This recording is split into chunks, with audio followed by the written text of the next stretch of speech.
সব লোকে কয় লালন কি জাত সংসারে, লালন বলে জাতের কি রূপ দেখলাম না।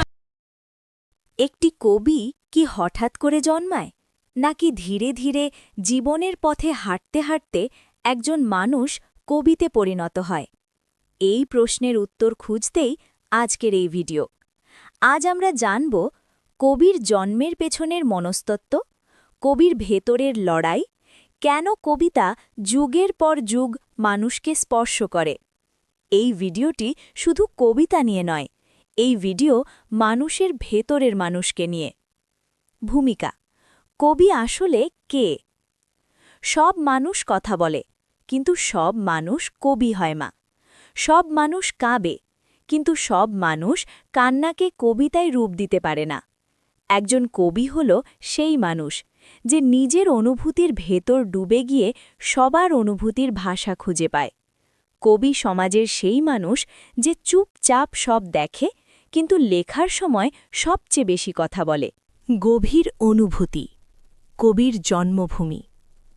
কবির জন্ম হয় অনুভূতির গভীরে। একজন সাধারণ মানুষ দুঃখ পেলে বলে, আমি খুব কষ্টে আছি। কিন্তু একজন কবি সেই দুঃখকে বলে, আমার বুকের ভেতর আজ সন্ধে নেমেছে। এই পার্থক্যটাই কবিকে আলাদা করে। কবি অনুভব করে বেশি, গভীরভাবে, দীর্ঘ সময় ধরে। একটি ছোট ঘটনা কবির মনে বড় ঢেউ তোলে। একটি বিদায় কবির মনে সারা জীবনের কবিতা রেখে যায়। কবি অনুভূতিকে জমিয়ে রাখে, আর একদিন শব্দ দিয়ে মুক্ত করে। ২. কষ্ট, ব্যথা ও ভাঙন কবির ভিত গড়ে তোলে। ইতিহাসের দিকে তাকান। বেশিরভাগ বড় কবির জীবন সহজ ছিল না। দারিদ্র্য, অবহেলা, অপমান, ব্যর্থ প্রেম, এই জিনিসগুলো কবিকে ভেঙে দেয়। কিন্তু সেই ভাঙনের ভেতর দিয়েই কবির জন্ম হয়। যেখানে সাধারণ মানুষ কষ্টে থেমে যায়, কবি সেখানে প্রশ্ন তোলে। কবি বলে, এই কষ্টের মানে কি? এই অন্যায় কেন? এই প্রশ্ন থেকেই কবিতা জন্ম নেয়। কবি কষ্টকে লুকায় না, কবি কষ্টকে সাহস করে তুলে ধরে। প্রকৃতি কবির সঙ্গে কথা বলে, যেভাবে প্রকৃতি অন্য কারো সঙ্গে কথা বলে না। চাঁদ কবির কাছে শুধু গোল আলো নয়, চাঁদ কবির কাছে একাকিত্বের প্রতীক। নদী কবির কাছে শুধু পানি নয়, নদী কবির কাছে সময়ের গল্প। বৃষ্টি কবির কাছে শুধু পানি পড়া নয়, বৃষ্টি কবির কাছে চাপা কান্না। এই কারণেই কবিতায় প্রকৃতি বারবার ফিরে আসে। প্রকৃতি কবির ভাষাকে জীবন্ত করে। ৪. নিঃসঙ্গতা ও নীরবতা কবির গোপন জায়গা। কবির জীবনে নিঃসঙ্গতা খুব গুরুত্বপূর্ণ। নিঃসঙ্গতা মানে দুঃখ নয়, নিঃসঙ্গতা মানে নিজের সঙ্গে দেখা হওয়া। একাকিত্বে কবি নিজের ভুল দেখে, নিজের স্বপ্ন বোঝে, নিজের প্রশ্নের উত্তর খোঁজে। এই নীরব মুহূর্তেই কবিতা জন্ম নেয়। অনেক কবিতা লেখা হয় গভীর রাতে, যখন চারপাশ ঘুমিয়ে থাকে আর কবির ভেতর জেগে থাকে হাজার প্রশ্ন। পড়াশোনা, চিন্তা ও দর্শন। কবি শুধু আবেগের মানুষ নন, কবি চিন্তার মানুষ।